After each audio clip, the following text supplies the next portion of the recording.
The broadcast is live. Eu entrei pelo YouTube, porque eu não tenho conta no Face. Ah, tá bom. Mas acho Bom, que aqui. boa noite, pessoal.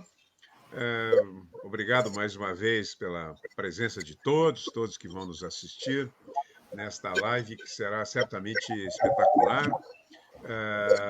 Agradeço àqueles que têm sido regulares na assistência desse projeto, desse programa, que é um projeto da Secretaria Municipal de Cultura, Os Livros de Nossa Vida, da Prefeitura de Porto Alegre. E aqui nós estamos trazendo algumas figuras exponenciais da cidade, não só da cidade, né? A gente tem buscado gente fora e vamos ter começar bastante gente fora. Estava dando aqui, acho que era está dando um retorno aí. Será que tu tá falando pelo telefone ou computador, Regina? Eu estou falando pelo notebook. Pelo notebook. Tem um telefone tá do teu lado aí, não? Tem um telefone do meu lado, mas eu posso desligar ele, tá? Ele dá o telefone. Frequentemente, essa é a causa dessa ressonância. Vou desligar aqui. Deixa eu desligar. Eu quase nunca desligo esse aparelho. Não, a gente quando quer esses telefones. Ou botar longe, né? Pode também botar longe, se quiser. Olha, aqui o Cassionei de Santa Cruz já falando. Quem diria que um professor aqui do interior, onde não há nada para fazer, como tu dizes, poderia acompanhar uma conversa com dois gigantes das letras. Obrigado, Cassionei. Boa noite.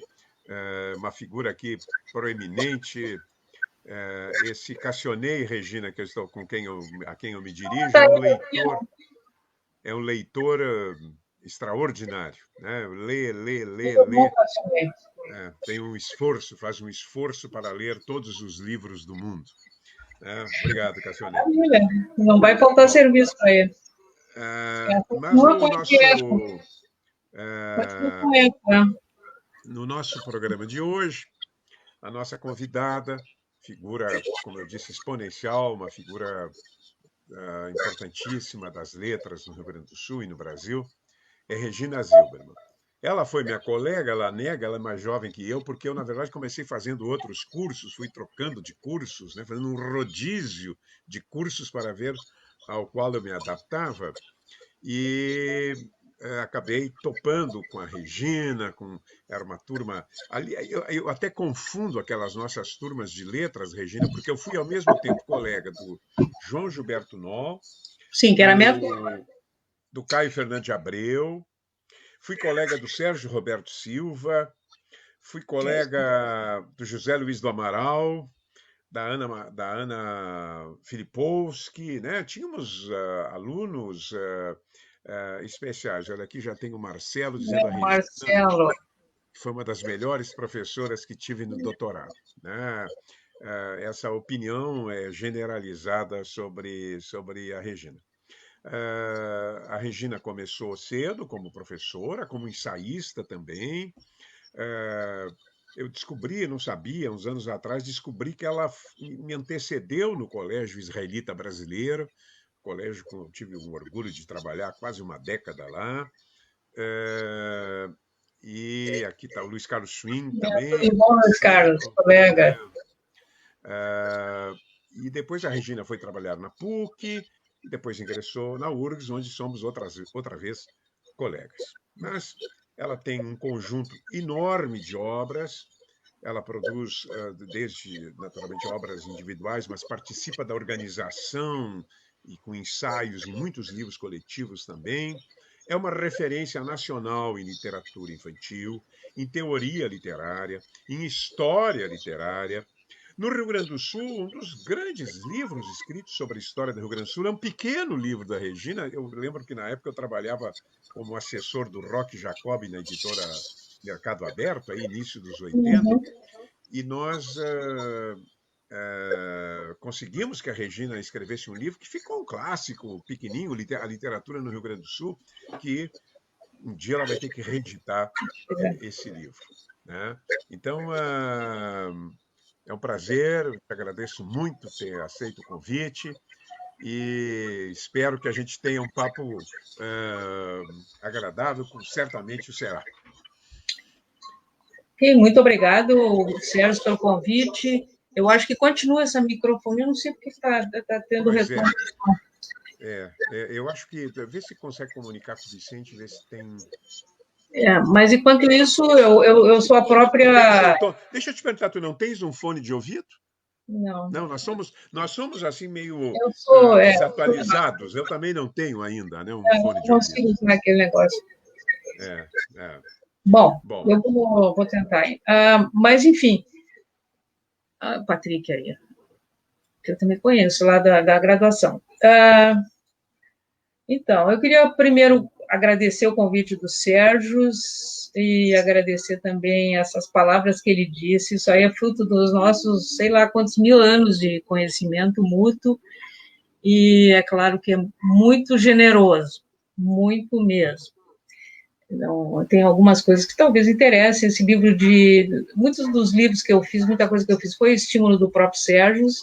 Por exemplo, esse livro de literatura no Rio Grande do Sul, e que é uma dívida que eu tenho com ele, mas eventualmente com a literatura também, porque eu fiquei de atualizar. Estou com 50% pronto e empaquei que não sim, avança. já faz uns 20 anos, mais ou menos, que eu pedi para atualizar, mas vamos ter. Vai sair. A não ser que a pandemia nos leve, mas aí. Não, nós estamos aqui lutando bravamente. Mas realmente eu queria fazer uma coisa um pouco diferenciada e aí ele trancou. Não trancou o livro, é que tem tanta demanda, né? Mas enfim, é uma promessa. E agradeço muito mesmo poder estar aqui, a gente poder conversar. E eu estava vendo aqui embaixo da tela conhecidos e futuros conhecidos. Boa noite para todos. Muito bem. Bom, Regina, deixa eu começar te fazendo uma pergunta meio óbvia, que eu sempre faço aqui, mas que diz respeito a como começa a se formar o leitor. E a rigor, eu vi aqui que se divide assim em dois blocos e um tem uma subdivisão. Tem um bloco que é o clássico. Havia leitura na família, e havia livros em casa, e isso cria naturalmente uma possibilidade original no sentido de inicial, de primordial, para a pessoa se tornar leitora. A outra possibilidade é você, no transcurso da sua vida juvenil, da sua vida infantil, vida juvenil, encontrar amigos, encontrar uma bibliotecária, encontrar professores, né, que ajudam nessa coisa maravilhosa, né, que é tornar-se leitor. Eu fui professor do teu irmão, um dos teus irmãos, o Bruno, que só tirava 10 em todas as matérias, era um fenômeno, o Bruno, e acredito, portanto, que essa questão da leitura. Como é que era a tua família? Quem eram os teus pais? Havia livros em casa? Sim. Pois é, eu vou até começar um pouco com o que tu está observando, que são esses dois caminhos. Eu acho que a gente observa isso em toda parte. Eu espero que o Vicente faça a mágica de tirar esse retorno que está tendo. Eu já escondi meu celular, mas eu acho que eu não consegui desligar. Agora, quando tu vai um pouquinho mais para frente, parece que diminuiu o retorno. Então tá, então eu vou ficar mais agarradinha aqui. Ó. Bom, então, na minha família, realmente, a minha família materna, mas não apenas a família materna e a paterna, mas nós tínhamos um ambiente com muito livro, muito livro. Eu vou falar daqui a pouquinho, mas também há essa outra circunstância de que as pessoas, sendo expostas a livro, não importa a faixa etária, elas podem se tornar boas leitoras, né? Isso é que justifica a gente batalhar tanto por literatura na escola, formação de bibliotecas em escolas, nada justifica não ter o acesso a esse material. Livros, notebooks, iPads, Kindle, o que for, né? Mas que realmente isso pode ser importante. E é curioso, quando a gente trabalha com formação de professores, em mais diferentes locais, houve esse tipo de depoimento. Eu não gostava de ler, não tinha acesso aos livros, comecei a fazer o curso de letras. Tem alguns até que começaram a fazer na especialização, descobriram o gosto pela literatura. Então, eu acho certo mito que se a pessoa não é leitora até uma certa idade, um leitor de livro, de literatura, nunca mais vai ser leitor. Isso é uma bobagem.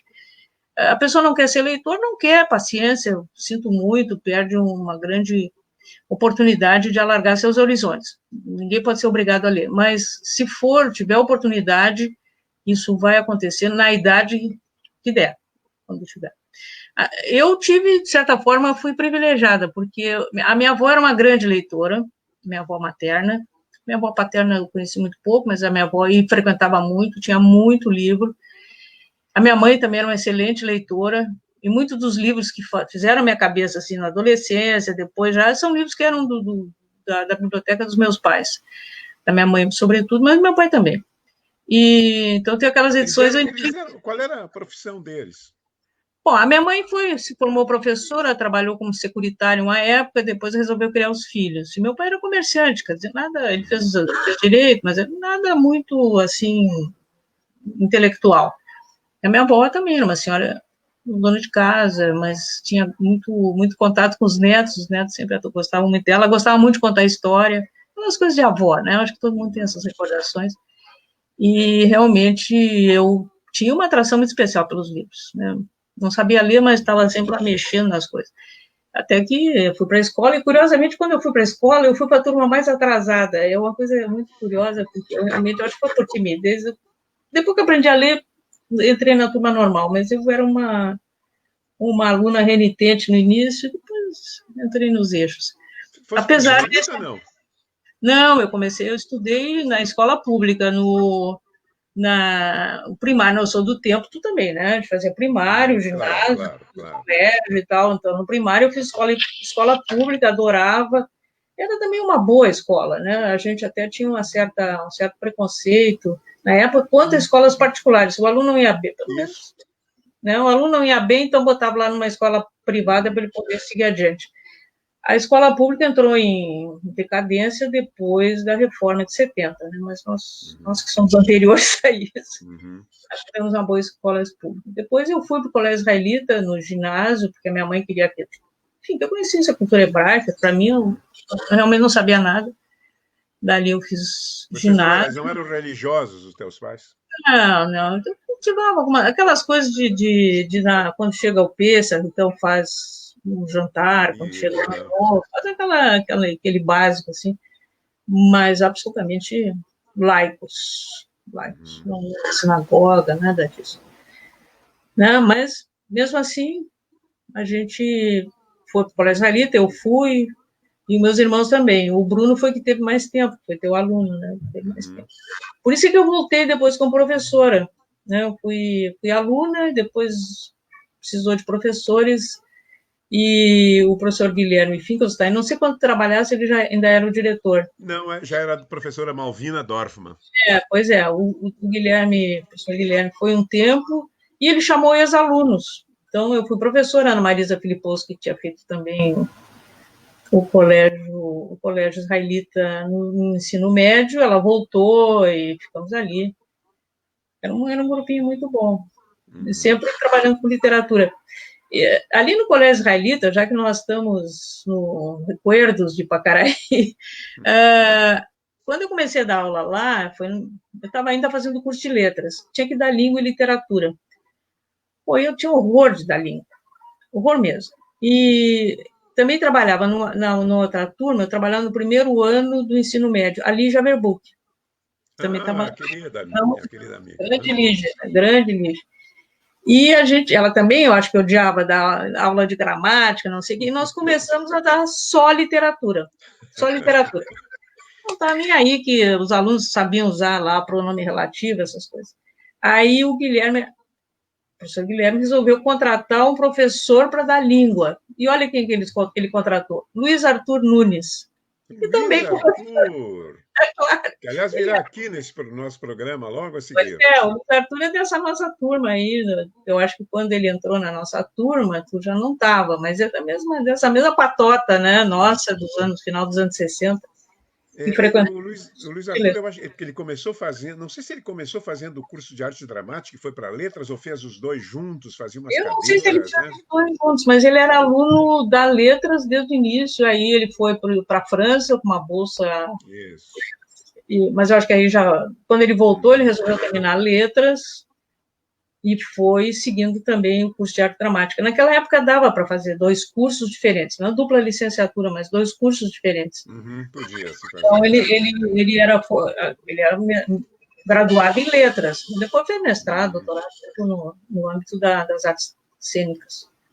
Mas foi ele. Então, vocês vejam que a gramática ali, por um tempo, ficou secundarizada, depois houve professores específicos de língua, provavelmente quando desse aula era só literatura. Esse foi o nosso grupo que quebrou Sim, essa não, barreira. eu acho que deve ter sido, talvez, o primeiro colégio, na época, Regina, eu não me lembro, o Anchieta não tinha, o Anchieta, o professor era o mesmo, de português e literatura. Pois é, português, No chamava Farroupilha também, no Rosário também. Eu acho que o Israelita, juntamente talvez com a aplicação, tenham sido os primeiros colégios que tivessem criado, né?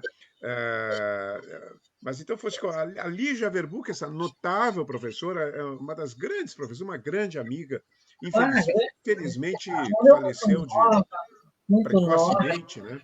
Eu trabalhei com ela sob o comando dela na FAPA, muito jovem, dando história da literatura ocidental. E ela era de alto nível e exigente, né? Tinha uma Pois exigência é, com os alunos. Eu digo, pô, Lídia, vamos abrandar, o pessoal trabalha de dia. Ia e vinha de carona com ela. Foi um ano maravilhoso, pois 2 é, anos. pois Um é. ano maravilhoso que eu passei pela É, FAPA com a Lígia. pois é, foi também ali, a FAPA abriu, a FAPA foi, logo que ela começou, foi também no início dos anos 70, eu acho que o Flávio, o Dionísio, lembra do Dionísio, né? Era um dos Sim, eram claro. professores que foram chamados, eram professores assistentes na Uhum. Universidade Federal, portanto, não eram os catedráticos, e, sabiamente, os administradores da FAPA convidaram eles para dar aula, e eles foram convidando na época nós éramos os jovens, né, a geração Uhum. jovem, e fomos dar aula lá. Eu também dei um Já pouquinho fomos depois. jovens, já fomos. Não acreditam que está nos vendo. Já fomos bem novinhos. E a FAPA, então, tinha um grupo, o Flávio Loureiro Chaves, a Lígia Verbuck, tinha Puxa, muito, muito uma bom de equipe. professor. O israelita também, quando eu entrei, por exemplo, português, quem dava aula lá era o José Fogaça, né, que era um famoso professor de cursinho, depois prefeito Exatamente. de Porto Alegre. Tinha o É, professor Voltaire, que dava voltei. história, né, que isso ficou por muito tempo lá no colégio israelita, né, quer Mas dizer, a turma de humanidades, eu não posso falar pela turma de ciências exatas, mas a turma das humanidades era o que tinha de melhor Porto é, Alegre. Eu eu sempre vou, falo mas sabe que a modéstia, turma também, a turma de ciências que eu peguei lá eram professores, vários professores universitários, né? E professores de alto gabarito. E os alunos, né? Eu tive um prazer enorme lá no colégio, porque eram alunos brilhantíssimos. Olha, eu nunca tive mais na minha vida um conjunto, porque não era assim, você tem toda aula, você tem os alunos brilhantes, mas esse era um conjunto avassalador de alunos. Os que não eram tão brilhantes eram estudiosos, né? Eu acho que tinha aquela tradição judaica, né? De não nos tiram, podem nos tirar tudo, não nos tira o saber, né? eu acho que isso aí influenciou muito, realmente. E o colégio até era colégio israelita, mas ele tinha um compromisso muito pequeno com a questão, vamos chamar assim, Isso, né? de Israel, porque Uhum. até era muito criticado lá Por pela turma, setores, né? pelos setores vinculados à Federação Israelita e tal, porque ele era um colégio de comunidade, mas ele não fazia proselitismo pró-Israel, e isso foi muito bom, porque Uhum. absorveu também alunos de coletividades, de comunidades que não eram judias, e deu mais, vamos dizer assim, mais multiculturalismo, para usar uma palavra que Uhum. está É na da moda. moda, a palavra da moda, é. É, Oi, isso. Marcinho. E havia, olha, a Márcia, nossa queridíssima Márcia Ivana, e havia a Márcia Ivana, aliás, é a atração da próxima semana. A Márcia esteve aqui dando uma aula, excelente, por sinal, sobre a Clarice, mas na semana que vem eu vou colocá-la contra a parede, né? Uau, Eu não coloquei a Regina ainda, vou começar daqui a tô pouco, levando medo, né? viu? É, é, Regina, nessa tua fase infantil, nessa casa cheia de livros, quais foram alguns livros? Tu guardaste esses livros? Alguns livros tu tens ainda uma recordação viva Alguns eu deles? tenho. Bom, eu tive. É curioso. Os meus pais gostavam de comprar livros para mim. Isso é uma coisa. Chegava a feira do livro, eles sempre traziam uma quantidade de livros infantis, eu era criança. Uhum. E de aniversário também ganhava livros. Aí eu ganhei a coleção do Monteiro Lobato, né? E que eu li, depois meus irmãos leram, ganhei até o Machado de Assis, ganhei de aniversário, assim, logo que eu entrei no ginásio, então a gente tinha muito livro, e realmente tinha essa cultura de dar livros. Uhum. E a minha parentalha, como a minha mãe era a filha mais velha da mãe dela, que é a minha avó, Uhum. e também a minha avó era a filha mais velha, então tanto a minha avó quanto a minha mãe tinham primos muito mais jovens. E esses primos mais jovens tinham livros e eu herdei muito desses livros. Então, quantos da Carolina? Que beleza! Então, eles viraram mocinhas e tinha lá a prima mais novinha que gostava de ler. Então, eu ganhei muito livro. Claro que esses livros se foram depois, mas muito livro de história infantil. Então, se formou um cabedal, vamos dizer assim. Não é de cultura, né? Cultura eu lia, não sei nenhuma preocupação. Algum desses livros tu te lembra, assim, particularmente de algum desses livros que te tocou muito quando criança? Tu guardou, relia? Ficou na casa dos meus pais, né? Depois que nós tivemos que desmanchar, aí alguns eu passei adiante. Mas eu acho que tinha dois, claro, o Lobato fez a cabeça da nossa geração, né? Uhum. E eu acho que a gente, criança, não perceberia nunca os problemas que depois a geração atual percebe, questões do racismo. Por quê? Porque não nos atingia, né? Quando o público aumentou, entraram, como o público brasileiro deixou de ser apenas uma classe média para cima, passou a levar em conta, vamos dizer assim, grupos mais periféricos, etnicamente diversificados, começou a aparecer coisas que realmente não são muito legais no Lobato. Mas para nós era o máximo. E eu lia, por exemplo, adorava uma autora que hoje seria crucificada, né? A Condessa de Seger, que tinha aquelas... Sim, maravilha. Adorava ali as Meninas Exemplares, Desastres de Sofia. Pois é. Claro, ali é uma visão da mulher já muito superada, muito assim, sexista, vamos dizer assim. Mas, bom, a gente não tinha parâmetros para uma discussão ideológica, Condessa de Seger. Então, é claro que foi uma autora que eu lembro até hoje. Tem outras que a gente acaba esquecendo, né? Mas teve. Peter Pan era o máximo. E assim por diante. Tem um livro, não sei se chegasse a ler, é de um filósofo espanhol, que teve aqui em Porto Alegre, chamado Fernando Savater, chamado A Infância Roubada ou Sequestrada, mas onde ele faz uma defesa dos livros infantis, inclusive daqueles livros que hoje, tipo A Ilha do Tesouro, claro, é um pouco mais masculina a visão dele, A Ilha do Tesouro, Tarzan, né, Calmei, porque ele disse que no fundo traziam bons valores.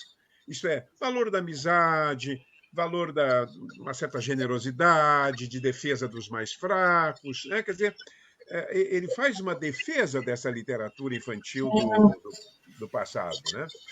E, bom, aí tu cresceste... Não, até vou comentar, eu quero comentar, é curioso, porque realmente nessa faixa de idade, nessa época, tinha uma segmentação sexista. Por exemplo, eu li A Ilha do Tesouro, mas o que me entusiasmava mesmo, Lordinho, essas coisas, essas adaptações todas, mas o que me atraía mais eram essas histórias protagonizadas por meninas. Então, e poucas, né? Não eram muitos livros, claro, tinha vários, mas não eram tantos quanto essas, por exemplo, Karl May. Karl May não me interessou, não. Claro. Eu sei que os rapazes liam, meu marido leu todo Karl May, Tarzan, não apetecia. É curioso isso, né? Mas não é nem por um tipo de influência, é só de oportunidade. Aí tu fizeste uma outra pergunta, que eu perdi já. Não, aí tu foste para o ginásio, né? Foste para o Ginásio, ginásio, ginásio já no ginásio Israel. israelita, né? É, E, e aí, a essas alturas, bom, tu já ganhou o Machado de Assis do pai, né? A coleção pois do é, eu já tinha Machado. lido, mas era assim, minha filha, tem que ler até aqui, dali em diante não pode. Adivinha se eu não fui para os não pode? Por quê? Por Claro. que que não podia? Tinha Porque cenas era uma fortes? casa romântico, era Helena, Ah, e aí a Garcia que e tal, ódios do Machado. mas era para uma mocinha, uma Ah, adolescente, né? Mas é claro que aí me atirei, Dom Casmurro, esses aí, uns eu não gostei, né? Realmente ali, mas o Dom Casmurro é um livro ótimo, e mesmo para um adolescente, mesmo para um uhum. adolescente. É E, um livro até um adolescente são capazes de não perceber tudo, mas de gostar, porque tem um fluxo tem trama, narrativo né? bom, Tem né? trama. Machado não é muito bom de criação de trama nessa fase aí de Quincas Borba e tal, mas o Dom Casmurro tem, isso que eu acho atraente. E os Uhum, contos, né? Aqueles contos. uhum, Mas isso não era uma leitura escolar, porque o que a gente lia na escola era José de Alencar, e uhum. que realmente foi indianismo. O Guarani foi uma maravilha. Não sei, o Guarani Uhum. hoje eu acho que não atrai mais ninguém. Mas na nossa época eu gostei muito. Gostei muito. É. Várias Não, o vezes. Guarani Isso é foi de trepidante, ler né? várias vezes. Uhum. Como? O Não. Guarani é trepidante, né? Pois é uma estrutura de folhetim maravilhosa, cada capítulo vai É. em cima do outro. E é livro que na época eu li mais de uma vez, Inocência, do Toné. Esse é bom até hoje. É bom, mas eram livros recomendados. Esses eram livros recomendados na escola. Uhum. E alguns, muito romantismo brasileiro. Romantismo brasileiro. No Depois, nosso tempo não se trabalhavam autores mais modernos, né? Não era raro os colégios trabalharem, né? Autores mais próximos não, da no contemporaneidade. ginásio, não. No ginásio, não me lembro nada assim. E o forte no início, nos primeiros anos, depois, terceira e quarta série, já diminuiu um pouco. Aí entrava um pouco Uhum. Machado, mas não saía do 19. A gente já estava na segunda parte do 20, mas realmente o modernismo. E o diferencial do colégio israelita, por isso que nós estamos fazendo propaganda, né? É, Mas eu faço propaganda do Colégio Israelita. eu não tenho mais acompanhado. Uhum. Mas quando começou o ensino médio, aí sim, foram leituras bem atualizadas. Porque, eu li no primeiro ano do ensino médio, Laços de Família, recente tinha sido publicado, né, da Clarice Lispector, Uhum. Toni, a gente lia Dostoiévski, eu pelo menos lia, né? O professor vinha com um monte de livros, tinha alguns que não. Quem era o professor? Sempre o Guilherme Finkelstein. Uhum. Ele era professor de português, mas o forte dele era a literatura. E eu li os Irmãos Karamazov, Vermelho Negro. Nossa, era. Puxa vida, leu Vermelho e Negro no É, colégio. É. eram as leituras que ele dava para a gente. Claro que não Uhum. eram todos que liam, isso eu não acho Claro. censurável, mas É, ele trouxe assim o cânone é, ocidental. é. E Puxa, foi, beleza. Eu não tinha essa. Eu não o conheci pessoalmente e não tinha essa informação sobre ele. Era mais o diretor, né, do colégio. mas ele foi uma pergunta, uma pessoa que foi muito importante para, vamos dizer assim, para a minha formação de leitora nessa fase de Uhum, ensino ginasial e médio, principalmente. É claro, depois no último ano a gente foi ter aula para o vestibular. uhum. E aí o professor era o Flávio. Vocês viram Flávio que Loureiro Chaves. Puxa, não tinha nem mas se que formado, beleza ter um não tinha nem se professor formado, assim, né? era ótimo professor, ele nos deu a literatura portuguesa, imagina, era Uhum, vestibular, né? Então tinha que estudar literatura portuguesa, foi muito bom, porque o Fernando Pessoa era um autor ainda com pouca circulação no Brasil nos uhum, anos 60, uhum. É, se lê muito, uhum, Antônio Nobre, a gente leu todo aquele, vamos dizer assim, é, aquele cabedal de Alexandre Herculano, que é muito bom, né? uhum, O Alexandre Herculano, eu acho que era um camarada muito mal-humorado, então não é sempre que as uhum, pessoas gostam de ler os livros dele. é. Mas A o gente leu Eurico, tudo isso, hein? Puxa. e o Eurico Presbítero, quando eu uso com as minhas turmas, quando eu dava literatura romântica portuguesa, aí, há uns anos atrás, o pessoal gostava do Eurico, né? Gostava. Uhum, É também é. outra capa-espada muito bom. Não é Ilha do Tesouro. E o Flávio era muito exigente, Flávio Loureiro Chaves, ou não? Ou Ele era era bonzinho? Ou depois amigão. exigente, depois de velho? Ele está ouvindo. Não, ele sempre foi amigão da gente. E depois, quando ele foi nosso professor na Letras, lá, digo nós, porque a Ana Marisa também fez Letras, a gente estava sempre juntos. Tu lembra bem, tu era dessa mesma patota. Claro. Ele conosco era outra relação, né? Outra relação. Não, e era um grande professor. Pois é, um professor que é daqueles que estimula a gente ali. Eu acho que o professor de literatura bom é aquele que passa o próprio entusiasmo claro. dos alunos. Né? Se ele não consegue transmitir isso, aí a aula fica uma aula técnica, xarope. É verdade. Transmitir, mostrar que ele é um apaixonado por aquele tipo de livro. Entraram aqui, deixa eu falar. Entraram aqui nesse meio tempo o Guilherme Suman, professor, entrou o Roberto Medina, que está lá na UniANB, querido.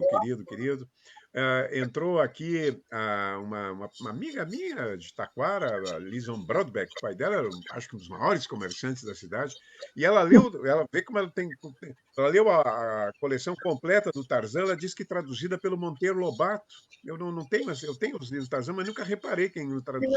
Não sei, talvez tenha sido, porque foi editado pela Câmara Nacional, né? Deve ter sido. O Lobato ele ganhava dinheiro com os livros infantis, mas eu acho que para sustentar aquela filharada toda, ele fazia muita tradução. Não era um tradutor muito bom, mas fazia muita tradução.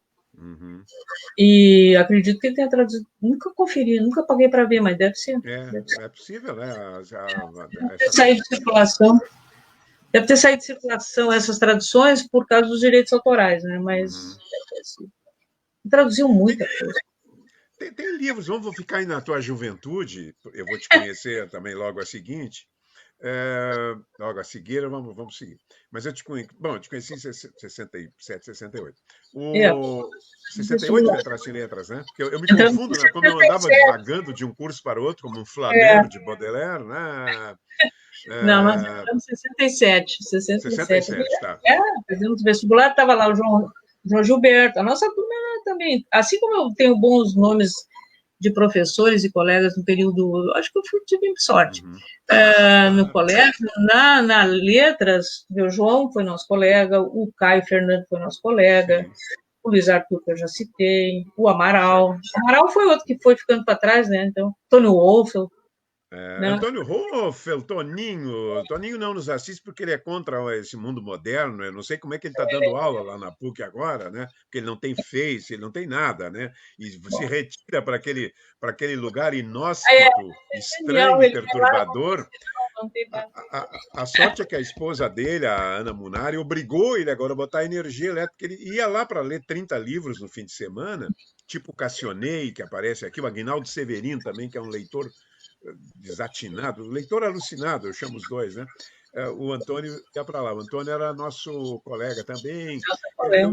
Foi minha colega Maria Luísa Berwanger, acho que talvez não tenha sido tua. Depois. Eu ia fazendo aos trancos, em espasmos, né? Aos trancos e barrancos do curso.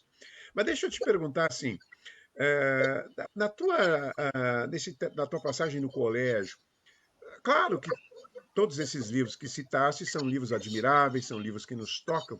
Algum livro, no entanto, tu te lembra assim, de algum livro que nesse período tenha te tocado profundamente, naquele sentido que o Benjamin fala do Dostoiévski, né, de a pessoa sair aturdida, sair um pouco perplexa, né, diante do que acabou de ler? Eu diria assim, livros indicados na escola foi Os Irmãos Karamazov. Foi uma leitura, me atraquei naquilo, não parava mais.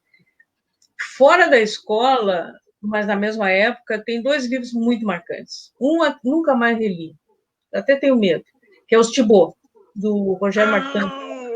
Os Thibaut, eu tenho encontrado entre os nossos assistentes, tem leitores do Thibaut, porque ninguém mais sabe nem falar de Rogério Martin de Gar. Existe esse livro. E foi assim uma paixão.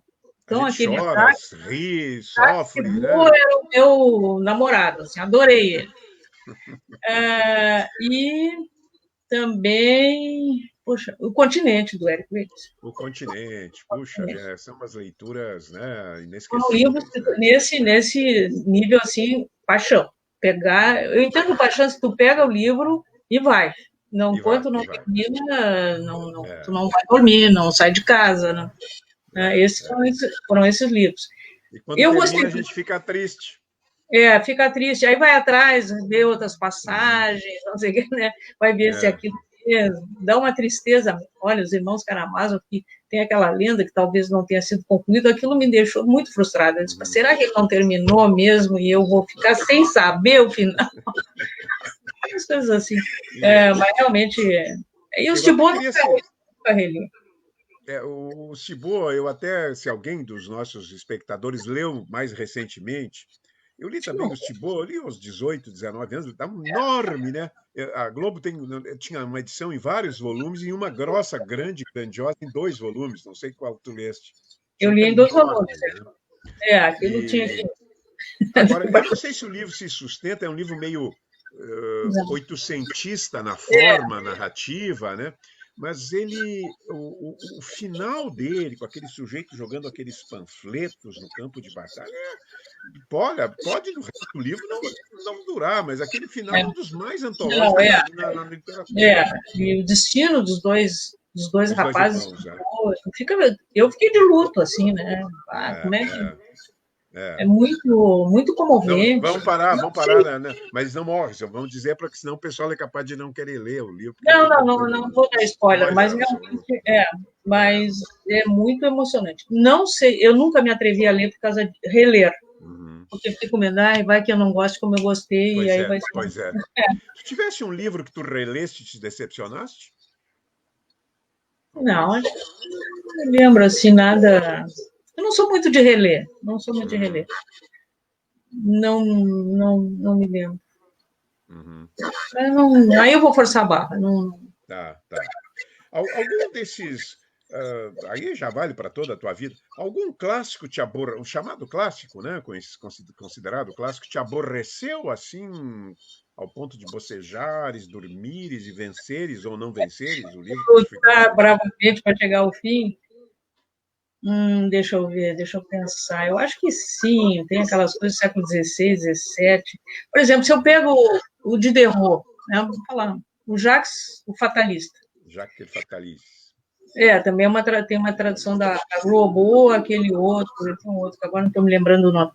Eles são muito bons, mas são também muito Uhum, chatos. Então, esse realmente, é, eu diria que é um clássico pedregoso. Não uhum. queria falar mal de alguns portugueses, também são. Os próprios Lusíadas, né? Tem momentos bons. Os Lusíadas fica um pouco, É. cansa um pouco o Estou olho, me né? lembrando, pode ser meio snob esses exemplos, assim, mas tem outras Uhum. coisas. Não sei, se eu me lembrar, eu vou falando, mas no momento não. E tem algum desses Eu clássicos que tu vou que pretende? a gente larga meio. Mas muito pouco. Como? Tu tem algum desses clássicos que pretendes reler agora por puro prazer? Eu gostaria de reler, por exemplo, aliás, Guerra e Paz é outro desses livros da época do colégio, que eu Puxa gostaria vida. é, eu gostaria de reler, esse eu gostaria de reler, mas já tempo. Realmente, isso é uma lacuna. Sabe essa É. coisa, agora a pandemia eu vou ter tempo? Eu nunca Uhum. tive, não consegui. Não, a gente não dá, não tem sobrado tempo, né? Primeiro, Exatamente. mas esse era um que eu leria de novo. Talvez o Uhum. Proust, talvez o Proust, mas o Proust é uma leitura bem mais recente, então, É, Proust eu li é. já adulta, digamos assim. Uhum, uhum. E te Tem outros que a gente entusiasmou? pode. Como? Te entusiasmou o Proust? Gostei, gostei, Uhum, gostei mesmo. uhum, Tem gente que diz, não, só o primeiro volume, mas não, é muito uhum, bom. uhum, E eu li assim, também, todo inteiro, uhum, para não perder o fôlego. Mas já li mais tarde, já não é essas leituras assim até os 20 anos. uhum. Não é ali para ler até os 20 anos, acho que a gente perde muito. Aí é Tem melhor livros os bons. tem É, livros que são para certa faixa etária, né? Me parece que certos aí é mais uma difíceis, leitura. E às vezes tem coisas né? que a pessoa ele é muito. Ele diz, mas não diz, faz que não faz, e aí um Aham, leitor menos experiente não pode não perceber o que ele quis dizer. claro. Aham. Mas É, tem, tem Madame certos Bovary, autores. eu vou começar a falar dos franceses, mas realmente Acho que valeria a pena, por exemplo, os Maias do Essa. Esse sim. Vale, vale. Gostaria de ler de novo, ter tempo de ler Eu de também, novo. esse eu vou reler agora, vou me obrigar a reler. É genial esse livro, né? É muito bom, né? Muito É bom. muito bom, né? E o Para mim é o Maia, maior romance português, né? provavelmente. Melhor que qualquer coisa que. Olha, o Saramago é bom, mas Mas não tem ele um é livro muito assim. melhor. Não, É. o Saramago é um grande escritor, mas é difícil um livro bom do Saramago de ponta a ponta. Lá pelas tantas, ele perde um pouco o fôlego, né? Ficar enchendo, escrevendo, comentando, e o leitor Tem tomba. certos romancistas que são assim, têm um fôlego meio um pouco curto, né? Eles começam com um belo começo, vai indo, de repente o ritmo vai afrouxando, as tensões vão se atenuando, né? Aparece isso aí. E o Saramago, Bom, para mim, é um escritor de boas ideias, que depois ele não sabe o que fazer com elas. Jangada de Pedra. Né? É um livro que começa com uma ideia brilhante e depois ele não sabe o que fazer com aquilo. Então, é um livro que, se o leitor deixar no meio, dar umas puladinhas, que isso tem livros que a gente pode, não muda muito, né? Não perde grande. Mudar. É possível. E leitura, o melhor é até o fim, mas se a gente para no meio, também não é um crime, e se der uns pulos, tudo bem. Né? Vamos ser moralistas. Né? Ainda nessa esfera do século XIX aí, não falamos de contos ainda. Quais são os contistas preferidos teus do século XIX? Bom, Chekhov. Sim. Deus? O que eles vão fazer diante de Deus? Chekhov, que eu li também aí. Era outra coleção que eu ganhei dos meus pais. Estou fazendo as coisas assim meio gozadas, mas me lembrando dessas coisas. Mas eu ganhei. Pais, né? Parabéns a teus pais, né? Me davam um livro e eu escolher gostar. Quando eu ganhei o Machado de Assis, eu tinha um que eram 31 volumes e uma outra coleção, a mesma obra completa, em 4. Eu disse, não, eu quero 31 volumes, eu quero ocupar uma estante. Aquela. Era Jackson, não era? Aquela era Aguilar já. Eu não me lembro o que era, se era Jackson. Era Jackson, E depois eles me deram essa dos clássicos, e tinha o Chekhov, que foi perfeito, maravilhoso. Esse é um escritor. Bom, aí vamos aos contistas. O Mark Twain não é muito contista, mas tem o Hawthorne, Nathaniel Hawthorne. Gostei muito também nessa fase mais jovem. Os norte-americanos, Maupassant, não Maupassant, claro, Maupassant. Não muitos livros, mas aquele Orla, coisas assim.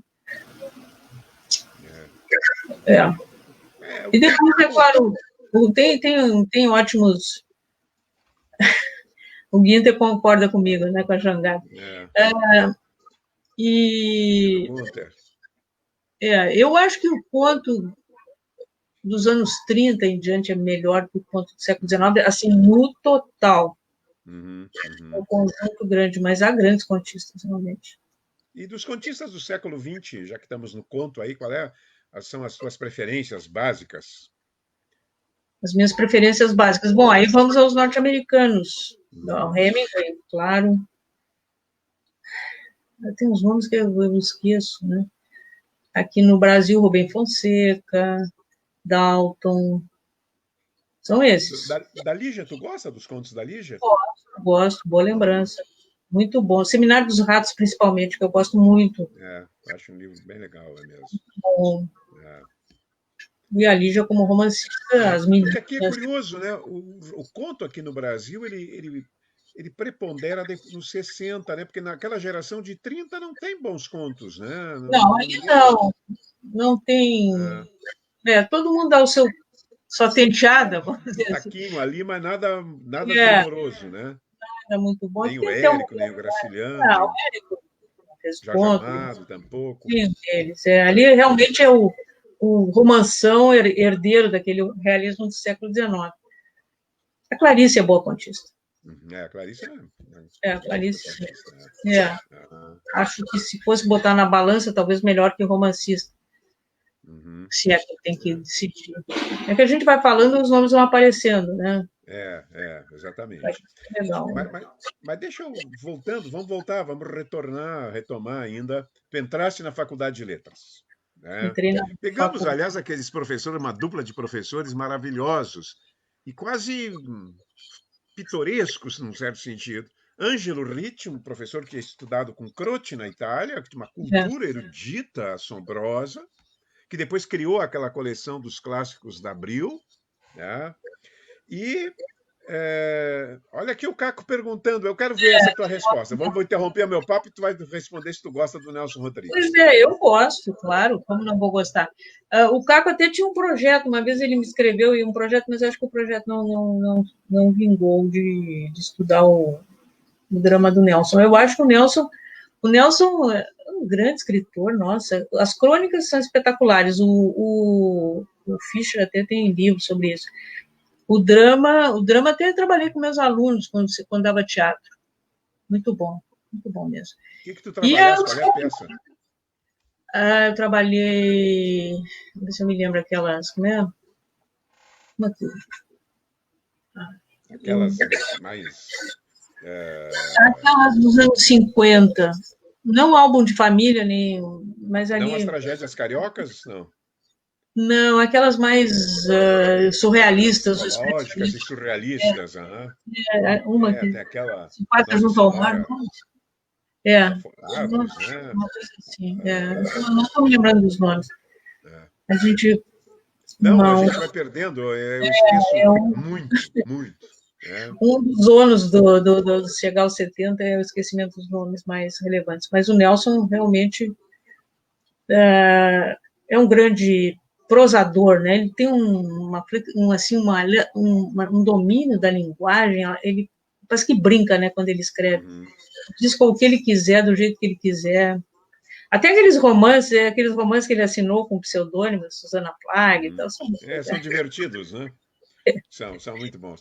Eu me lembro que, sendo um militante de esquerda na época, eu tinha horror àquela crônica do Nelson, mas, ao mesmo tempo, ela era tão bem escrita, tão engraçada, com uma criatividade de linguagem, né, que eu apreciava na crônica. Não eram as ideias, que eram reacionaríssimas, mas era aquela criatividade de linguagem, né, que ele apresentava, aquelas metáforas.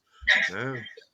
Isso que irritava mais, porque ele realmente, a gente, padre de passeata, cabra vadia, não sei o que, aquilo tudo, ficava Freira assim, de né? minissaia. Né? Nossa, quando ele esculhamba com a passeata dos 100 mil e tudo. Mas, de outra parte, ele escreve aquilo tão bem que tu não pode deixar de ler. Isso.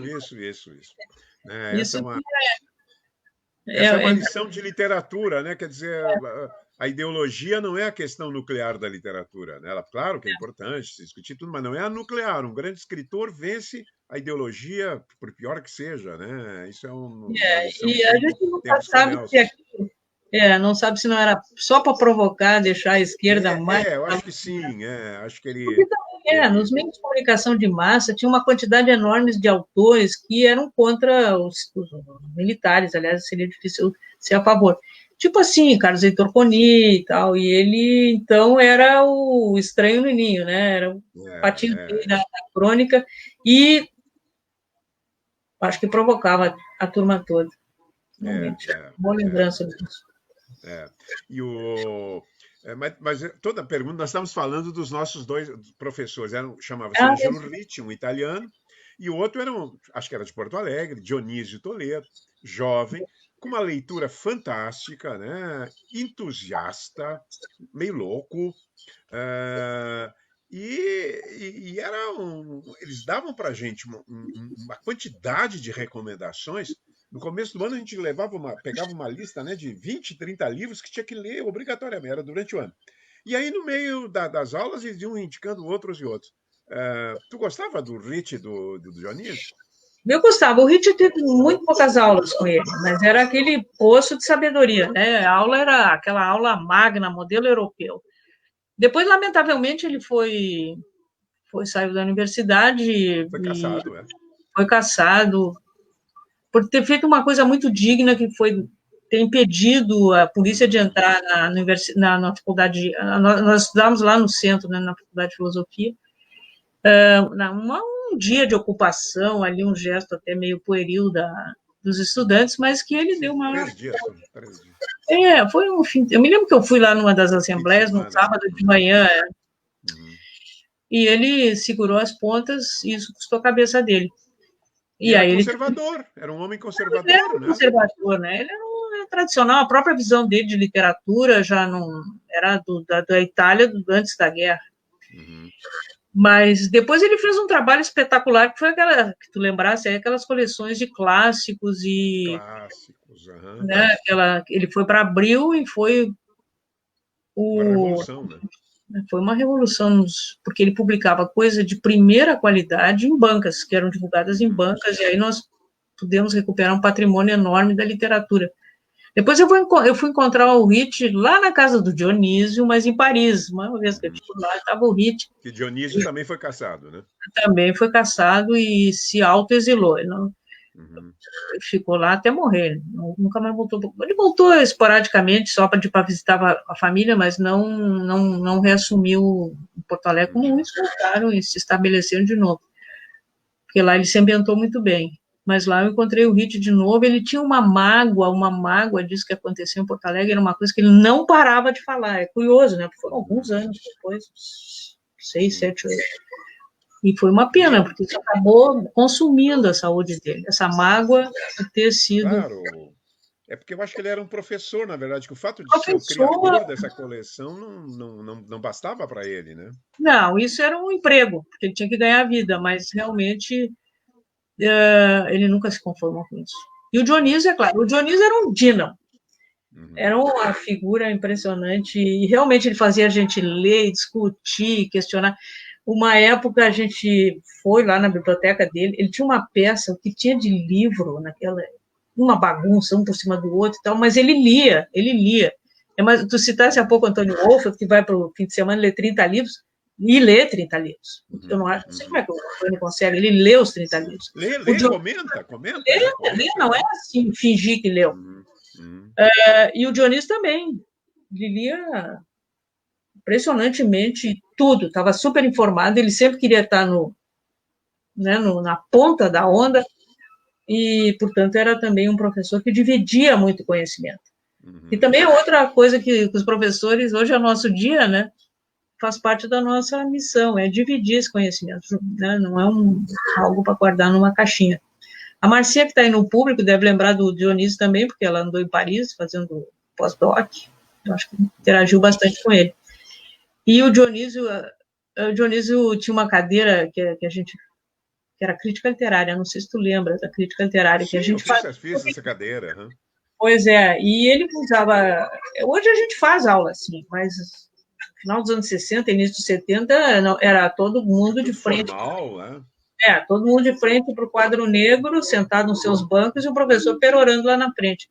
O Dionísio não, ele fazia essa rodinha do seminário e dele discutir. E aí tem uma das, já que nós estamos na fase de lembrar grandes autores que marcaram a minha vida, nós passamos o ano inteiro estudando Simone de Beauvoir. E foi uma Puxa, na época espetacular, isso. porque a Simone estava ainda, era um nome em evidência, estava com quase tudo traduzido em português, mas não era assunto da universidade, não se estudava Simone de Beauvoir, podia estudar no máximo lá o Não se. Flaubert, Balzac, ficava no final do século XIX, início do século XX, mas jamais uma autora, e que tinha estado no Brasil, no Sartre, lembrem. Sim, mas tu te lembra, Regina, agora que eu me lembrei, 5 anos antes a URGS tinha negado os professores de filosofia. Alguns fizeram, não permitiram que Sartre e Simone viessem a Porto Alegre, os alunos tinham convidado, Liderados porque ali pelo Armando estudar Câmara, Simone era um é, ato revolucionário, né? e nós já estávamos na época dos militares. Realmente, era Uhum. isso que eu ia comentar. Quer dizer, o Sartre, quando veio ao Brasil, aqui em Porto Alegre, não pôde posar, foi embora. E foi rejeitado justamente por essa reação de um grupo católico, conservador, e, e a gente foi estudar lá, principalmente a Simone. Lemos também o Sartre, mas aí o negócio era Simone, feminismo e tal. É claro, com o passar do tempo, algumas ideias da Simone foram sendo contestadas, principalmente pelos grupos feministas norte-americanos, mas ela é ainda um nome invejável, né? Não só como É. escritora, pensadora. E vocês leram, então, quase toda a obra da Simone, né? Não é? Eu acho que nós lemos quase toda a obra. Ela depois publicou outras coisas, é claro, aquelas Claro. memórias, temos memórias de uma moça bem comportada, depois a Força da Idade, mas a parte final foi depois, alguns anos depois, e aí cada um leu por si, mas já não era Qual disciplina. é o livro que tu recomendaria para uma leitora jovem que ainda não leu a Simone de Beauvoir, para começar, para entrar no mundo da Para Simone? abrir o caminho, bom, eu sempre acho que ainda é o Segundo Sexo, eu acho que isso é o principal ponto, mas não é um romance. Como romance, eu diria Os Mandarins, mas também é uma alentada obra, Uhum. né? É. E ela não é tão forte como romancista como uma pessoa, uma ativista, né? Pois No é, mundo, então, exatamente. Então, na realidade, se não quiser ler os ensaios, como o Segundo Sexo, o Pensamento de Direita, esse é um livro que já está superado, realmente está desatualizado, o Pensamento de Direita. Mas, nossa, entrou e saiu. As não me Memórias de lembro. Memórias de uma Jovem Bem Comportada. Eu acho que esse é o grande livro dela. Citei Os Mandarins porque a gente estava falando de romance, mas o melhor dela é o memorialismo. E até para quem gosta hoje de estudar memórias e essas formas não canônicas da literatura, né, em termos de gêneros literários, aí ela é esplêndida. Não só como escritora, como definição de uma França ou de uma Paris intelectual na virada do modernismo, no aparecimento dessas gerações existencialistas, o Briguedo lá, né, aquelas cumprimentos, Sartre, Camus, depois com Merleau-Ponty, eles eram amigos, depois todos, cada um foi para um lado, mas acompanhar esse submundo da fofoca, ela não é fofoqueira, mas ela conta isso, Mas é de uma bom a gente saber. Eu gosto de saber fofoca também de eu escritores. adoro, Gosto. claro, porque o escritor, inclusive, vira uma pessoa, né? Deixa de ser Claro. um ser divino. E tem lá os seus casos amorosos, os seus troca-troca, inclusive essas brigas de vaidade, né? Ali muito foi por vaidade. Bom, Maria Luísa Taborda está aqui. Maria Luísa tá lá em Portugal, né? Pelo menos ela estava. Não sei se é a mesma Maria Luísa. a professora tem alguma escritora portuguesa? É a pergunta favorita? A favorita, o nome do filme aqui, tenho, sim. Bom, talvez a número 1 seja realmente a Lídia Jorge, no meu gosto. A Lídia até agora ganhou um prêmio internacional da Feira do Livro de Guadalajara, Eu vi isso. e é uma bárbara escritora, muito boa. Ela tem uma história, né, que vem desde os anos 70, uma autora sempre em renovação e sempre muito marcada pelos acontecimentos políticos de Portugal. Ela está sempre dialogando com a história portuguesa dos retornados, a Revolução dos Cravos e tal, e escreve muito bem, escreve de um jeito atraente. De novo, essa coisa, tem que escrever de um jeito atraente. Não incomodar o leitor, ficar assim, enfim, enchendo o leitor. A Lídia Jorge faz isso. Tem uma escritora que eu acho que é mais recente, que é a Dulce Cardoso. A Dulce não sei se tem livro já publicado no Brasil, mas também é muito boa. Ela até foi premiada ano passado no Prêmio Oceanos, um dos prêmios Oceanos, que é o livro Eliette. Esse livro é muito bom. Nossa, eu fiquei espantada. Aqui. Pois é, vale a pena ler a Dulce. Tem a Teolinda, mas esses autores circulam um pouco no Brasil, isso é uma pena. Teve uma época que Portugal patrocinava a publicação de livros no Brasil. Mas, é claro, muda governo, essas coisas de governo sempre são assim. Mas tínhamos uma livraria que vendia, que acho que a livraria, acho que é do Xavier, a francesa. Isso mesmo, a francesa vendia, português, também vendia livro português. Livro Brasil, né? Brasil, Europa, Lisboa, tinha uma coleção. Livros do Brasil. Livros do Brasil. Mas eram livros portugueses. Aí entrou o Virgílio Ferreira, Agostina Bessa Luiz, mas são autores já da segunda metade do século XX. O Brasil tinha um movimento editorial ainda insuficiente na época, né? Perto de Portugal. Hoje eu acho que é o contrário. Mas... Portugal tem um mercado de livros muito bom. Claro. Tem que considerar que tem um país com 10 milhões de habitantes. Uma livraria assim cheia de lançamentos, traduções, milhões de coisas. A gente não tem isso. Nós temos mais leitores. Por isso que eles querem o mercado brasileiro. Né? O caso da Isabela Figueiredo também é uma escritora nova, boa, mas, sem querer diminuir a Isabela, a Lídia é mais artista, mais escritora. Sim, é criadora, né? Criadora de porte, né? Exatamente, como narradora, com personagens, tem aí um grau mais avançado. Naquele ano que a gente estava. Eu me esqueci de contar uma história que talvez tu. Tu sabe, sempre que tu é muito amiga de Maria Não, vai da. contar aquela história que tu conta lá no bar do Não, isso é só no final. No final eu vou contar. Mas É a Maria da mentira. Glória Bordini, eu fui o primeiro, aluno da primeira turma da Maria da Glória, porque no ano seguinte a esse que tu fizesse, Simone de Beauvoir, Dionísio começou, deu uma ou duas aulas, e aí depois complicou, ele passou, não deu mais aula, porque foi cassado em seguida. E ele propôs que a gente escolhesse, que era uma coisa.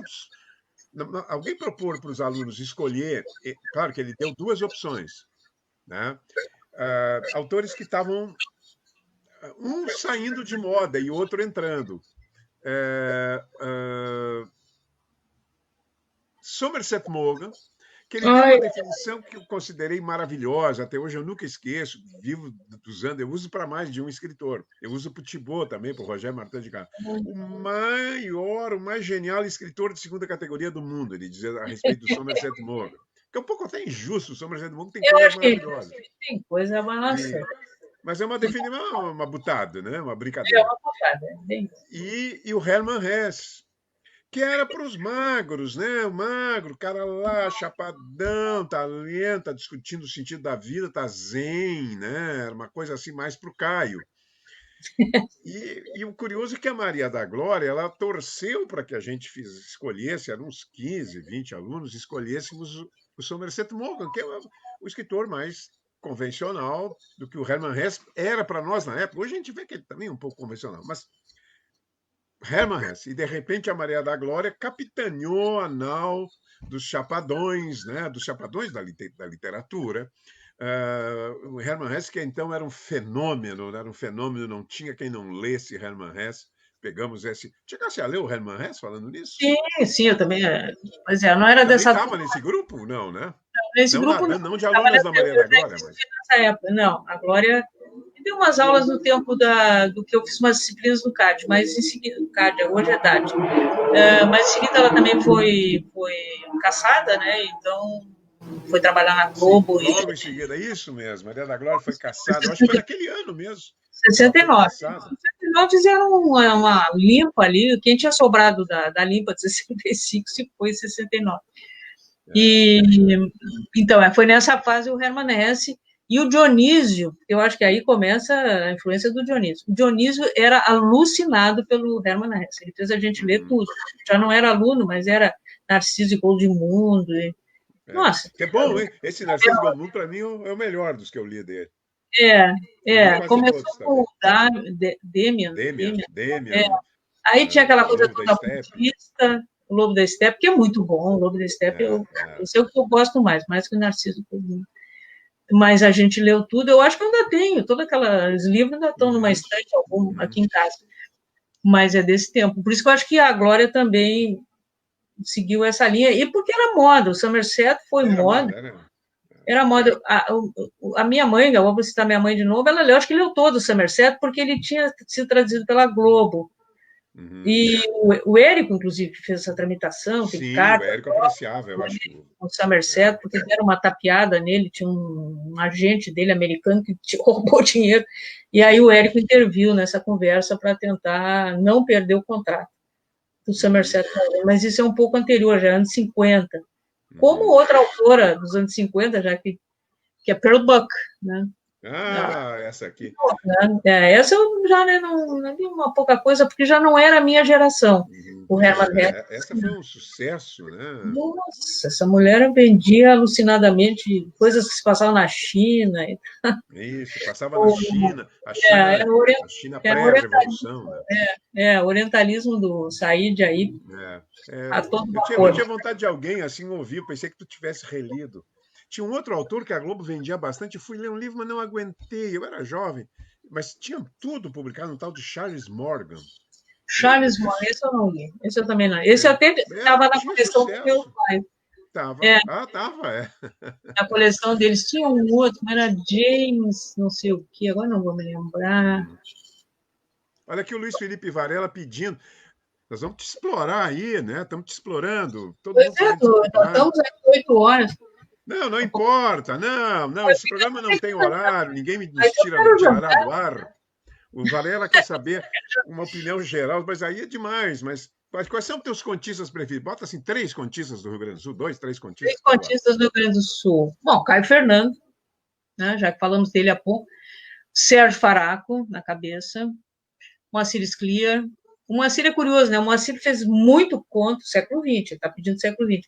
O Moacir tem vários contos daqueles dos anos 60, principalmente Carnaval dos Animais, até meados dos anos 80. Depois ele abandona o conto, vai fazer crônica, romance, porque o conto é um fenômeno desse período. Então já tem 3, é Caio, Faraco e Moacir. Eu acho que esqueceria alguns nomes. Mas realmente são contistas reconhecidos nacionalmente. O Faraco precisava circular mais pelo Brasil inteiro. Precisava. Como o Moacir, o Caio foi até um fenômeno nacional nos anos 80, o Moacir, desde os anos 70, teve muita repercussão fora do Rio Grande do Sul, e o Sérgio merecia esse mesmo reconhecimento. Sabe qual é o problema do Sérgio Faraco, que talvez esteja nos assistindo, porque ele sempre nos assiste, é que ele precisa comer todo sábado um pimentão que tem ali no restaurante Canga, em direção a São Sebastião do Caí, onde ele come 5 ou 6, eu fui testemunha disso. É uma coisa assim exorbitante, louca, e ele não sai daqui porque ele diz assim, eu não posso levar os pimentões. Então esse é o problema do Sérgio Faraco. Né? Esse é o problema que ele eu vou dar uma não dica. Vou dar uma dica. Tem um restaurante aqui na Bordina, eu moro perto do parque, tem ele chama Lamps. O Lamps está com todo o cardápio do Canga. Pô, que legal! Olha aí, Sérgio Faraco, se estiver nos assistindo, não precisa mais te ater a esse teu gosto repetitivo, obsessivo, é obsessivo, né? É obsessão. Regina, ainda. Tem escritor que é mais, sabe, mais marqueteiro. É preciso. Alguns são mais marqueteiros. Aí tem aquela fama fugaz. Alguns deles têm muita fama, depois saem saem do radar. O Sérgio não. O Sérgio é muito cioso da sua privacidade. Com os pimentões ou sem ele, mas ele valoriza a sua privacidade e se ressente disso. Mas isso é questão de tempo. Mas ele é um escritor, né? Ele tem um reconhecimento, né? No Rio Grande do Sul ele teve o reconhecimento. Nós tivemos a boa ideia lá na URGS de adotar, e foi um êxito. Os professores de cursinho, de colégio me falaram o Dançar Tango em Porto Alegre. Olha aqui, Sérgio Faraco entrando, está nos assistindo, não é húngaro, né? Pensei que fosse um. A Canga é húngara, assim. É húngara. Ele está jogando uma. Né, ele está fazendo um disfarce, ele quer abrir uma outra polêmica. Ele quer abrir para fugir do assunto. É isso. Não, claro que é húngaro. Né? O Sérgio Faraco jogou ali uma bomba de fumaça para esconder a sua obsessão. Ainda na época, Regina, nós tivemos assim alguns fenômenos quando nós estávamos cursando a faculdade, que foi um autor que eu me lembro assim que fomos eu, tu, o Amaral, a Ana, que amamos e que eu nunca mais li com medo, aqui o mesmo medo que tu tivesse aí de ler de reler o Roger Martin de Garros, tipo, que se chama Hermilo Borba Filho. Eu me lembro que como nos apaixonamos pelo Hermilo Borba Filho. É verdade. Releste-o? Eu reli aquela tetralogia porque eu dei aula. O Hermilo eu cheguei a conhecer pessoalmente, porque a gente é tal paixão, aí nós fomos, meu marido, eu e tal, fomos até Pernambuco, e a primeira pessoa que a gente procurou, eu vou conhecer o Hermilo. Aí anda daqui, anda dali, e tivemos com ele. Bom, depois ele publicou outros livros, mas a tetralogia, eu cheguei a trabalhar com meus alunos na PUC, foi curioso, porque teve algumas alunas que acharam aquele pornográfico, horrível, e depois na universidade, na Federal, no Instituto de Letras foi o contrário. Em poucos anos, 2 anos de diferença, e entre uma turma e outra, mas a turma ali da pós adorou e tal. Mas a gente tinha que trabalhar com xerox, porque um tinha sido reeditado, o outro não, mas a tetralogia integral não tem. E o livro realmente é muito bom. Os livros são muito bons. Sobrevive, é? Puxa, nós vamos ter que Sobrevive. falar um dia sobre esse É, livro aqui, né? Tem que falar, pois vamos ter é. que falar. E é Há interessante. uma edição de Pernambuco, Tem numa uma. feira do livro aí, mas aqui A que não circula, Leda né? não circula, não circula. Eu até andei recebendo alguma coisa que eles publicaram, juntaram conferências e tal. A Leda Alves, que é a viúva, ela se esforça Isso mesmo. para divulgar, mas não consegue. Tem uma bronca ali com os direitos autorais, a herança dos direitos autorais. E não, aquilo não se resolve. Sim, Né? para aquilo que ele narra, ele deve ter tido muitas esposas, ou companheiras, ou amantes, né? Porque ele é uma explosão sexual, né? Principalmente os dois primeiros Ali volumes. é meio parecido com a situação do Guimarães Rosa. Guimarães Uhum. também tem duas filhas, duas ou três, sei lá, umas herdeiras que não abrem mão de uma certa propriedade e não impedem de divulgar a obra, porque o Guimarães largou a mulher por causa da outra e coisa assim. Então, com o Hermilo é uma situação assim, enquanto vigorar essa lei de direitos, quer dizer, isso vai ter que esperar tanto tempo que aí já é o próximo. Porque tu Mas não é acha pena. que tu não acha que com esse tempo, a lei, para quem não sabe, é o seguinte: após a morte do escritor, 80 anos, os direitos persistem com a família. Tu não acha que devia diminuir isso, hein? Era o bisneto que não conheceu. É tão interessante. Ah, são 80 anos, e é porque a família quer continuar. Ó, aqui tá, Usufruindo, claro. Não, a pelo família quer tempo tá continuar certo. recebendo. E é uma coisa interessante, porque muitos escritores, se tem alguns que depois que morrem some do mapa, ah, o Faraco vem de novo com o Pimentão, mas já É, voltamos para não, aqui. ele não sossega. Eu te disse que ele é obsessivo por tal de Pimentão. É realmente assim, é um dos núcleos da vida. Ele, em vez de fazer aqueles contos geniais, não, ele está preocupado com Pimentão, e senão você vai Identidade, colocar aí. identidade nacional do Pimentão. É. Tudo bem. Mas onde é que. O- Tu estava falando dos direitos autorais. Então, realmente,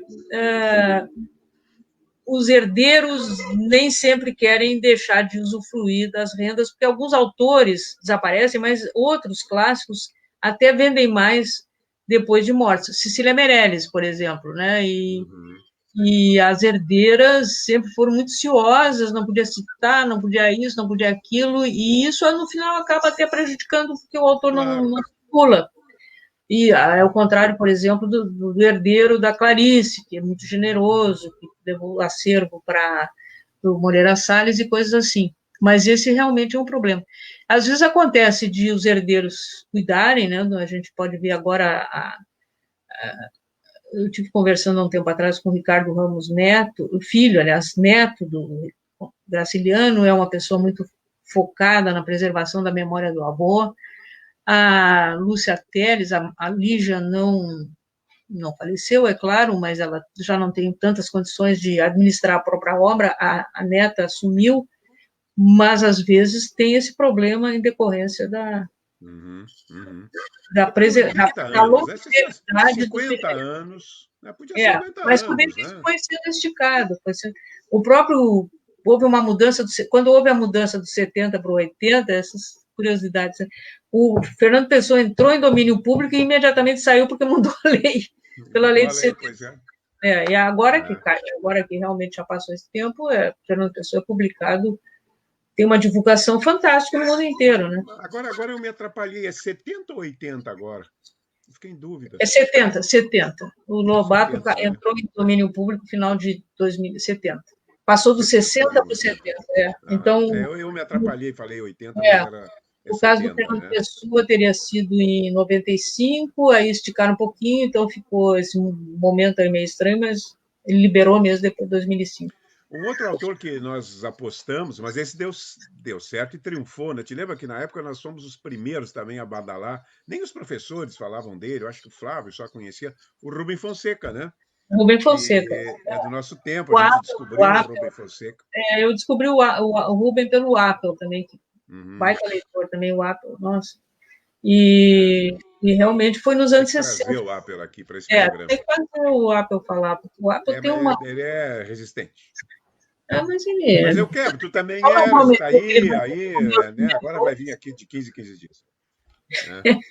Não, ele vale a pena porque ele tem um conhecimento enorme, é um grande leitor e, e tem uma importância na história da literatura do Rio Grande do Claro. Sul, porque qual escritor rio-grandense até mais ou menos 1990 não foi publicado pelo Apple, não começou sendo publicado pelo Apple, na editora Movimento, né? Esses nomes todos que a gente cita, talvez o Faraco não tenha sido, mas a maioria dos outros começou, né?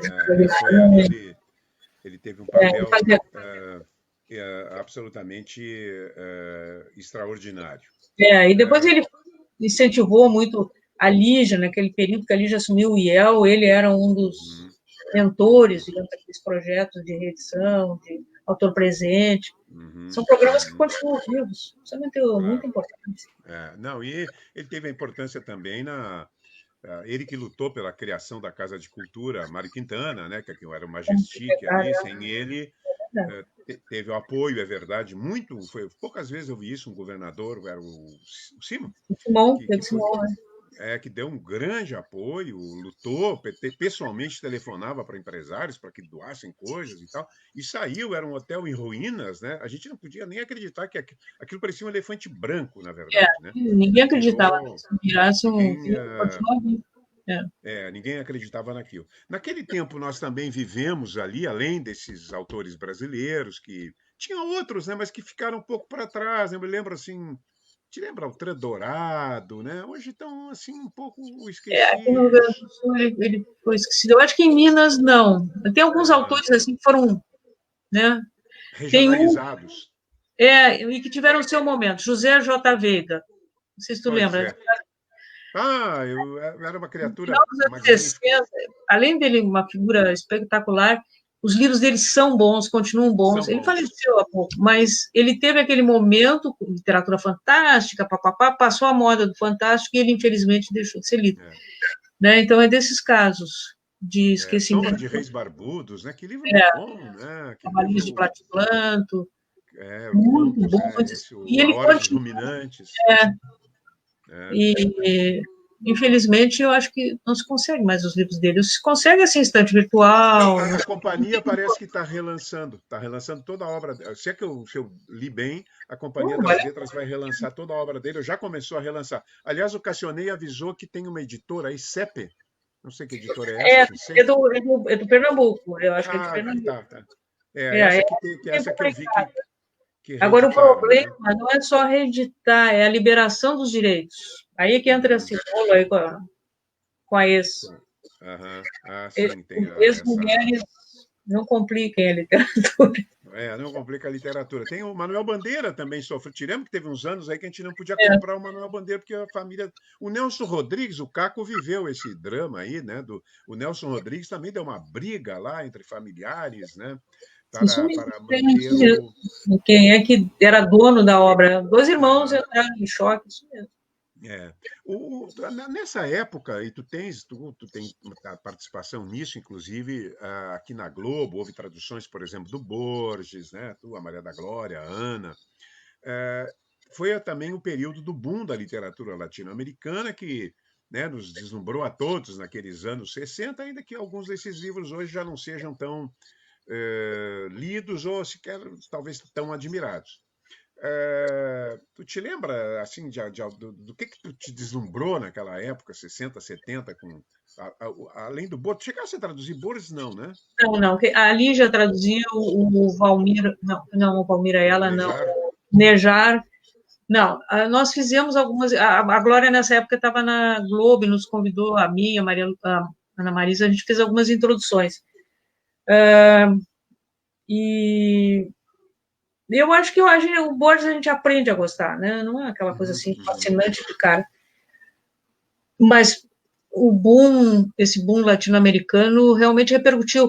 E repercutiu aqui no Rio Grande do Sul, porque na época a gente ia muito a Buenos Aires e Montevidéu, né? E comprava aquela livralhada. E aí eu acho que o autor realmente que empolgava era o Cortázar. O Júlio Cortázar. O Cortázar foi um, né? Eu não sei se hoje romance, né? E o Rayuela, todo mundo Rayuela, né? Todo mundo. E os contos dele, né? Casa do Mar, então, mesmo. Mais que o Borges. Até porque o Borges tinha aquela coisa meio anti-Perón, antinacionalista, Era meio reacionário, né? A não gente caía tinha. muito. E o Cortázar estava na Europa. Agora, eu não sei se é de comparar um com o outro. Hoje, É, eu acho que o Borges é muito citado, né? Ele tem alguns contos que se tornaram assim, como é que eu vou dizer, amparo de várias teorias, né? uhum. Teorias pós-modernas, tipo Funes, o Memorioso, Funes, ele é memorioso. Memorioso, aquela história do Quixote, Menard, que escreveu. Aquilo Criadores. ampara várias teorias da literatura e isso deu ao Borges uma sobrevida em termos de prestígio literário. Mas eu não sei se as pessoas leem muito o Borges, nem o Cortázar. Eu acho que valeria a pena ler mais esse autor. Os contos do Cortázar. Bom, A literatura argentina eu estou meio desatualizada, atual. não, tem muita. Eu também estou desatualizado, mas tem uma produção muito intensa, né? Bom, como no Brasil também hoje temos uma quantidade de autores. Esse ano no Prêmio Açorianos, na categoria romance, que romance é um gênero que exige tempo, que exige cuidado, que exige. Nós temos 40 e, salvo Uau, engano, 45 romances, né? No Rio Grande do Sul. só E no Rio se Grande do for Sul. pelo Brasil, vai ter 500, 600 É, romances. Né? Claro que alguns, muitos não vingarão, né? Junto ao público, não durarão, mas da quantidade nasce a qualidade, né? Uma lei não frequente dá, essa, né? Que exatamente. se tu agora, assim, já que já estamos abusando aqui, 2 ou 3 romancistas. Deixa eu fazer a mesma pergunta do Varela. 3 romancistas do Rio Grande do Sul. Ele pediu 3 contistas, eu vou te pedir 3 romancistas. Um já tá fora, Érico. Érico já tá fora. 2. Ah, o Érico, tá. Eu acho que o Moacir. Do Moacir. Moacir. Quais são os teus romances preferidos do Moacir? Eu gosto de uma porção deles, mas Os Vendilhões do Templo, gosto muito.